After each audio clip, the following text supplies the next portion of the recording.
కోత ఆపరేషన్ బెటరా? లేకపోతే లాప్రోస్కోపీలో చేయించుకుంటే బెటరా? రోజు ఇదే అడుగుతుంటారు పేషెంట్స్. అందరి ప్రశ్న ఫస్ట్ ఇది, లాప్రోస్కోపియా, అమ్మో అది ఏమైనా ఇబ్బంది అవుతుందా? ఇప్పుడు కోత ఆపరేషన్ పాత రోజుల నుంచి వస్తున్నది, లాప్రోస్కోపీ లేటెస్ట్ టెక్నిక్. కోత ఆపరేషన్లో ఏంటంటే ఎక్కువ కండరాలు కానీ స్కిన్ కానీ ఎక్కువ కోసి ఓపెన్ చేసి చూసి చేసే ఆపరేషన్. అదే లాప్రోస్కోపీ అయితే చిన్ని చిన్ని కణాల్లోంచి కెమెరాలో పెట్టి చూసి అదే ఆపరేషన్ చేస్తాం. అదేంటంటే మనకి ఎక్కువ కోత కోస్తే ఎక్కువ నొప్పి ఉంటుంది, చిన్న చిన్న కన్నాలు పెడితే చిన్న నొప్పి ఉంటుంది. ఆపరేషన్ తర్వాత కూడా త్వరగా కోలుకోవడానికి లాప్రోస్కోపీలో అవకాశం ఉంది.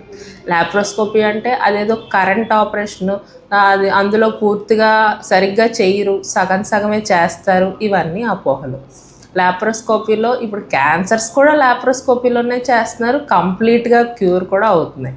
అందుకోసం లాప్రోస్కోపీలో మనకేదో సరిగ్గా ట్రీట్మెంట్ జరగదేమో, లేకపోతే ఏదైనా అందులో మిస్ అయిపోతుందేమో అనే అపోహలు అయితే ఖచ్చితంగా వద్దు.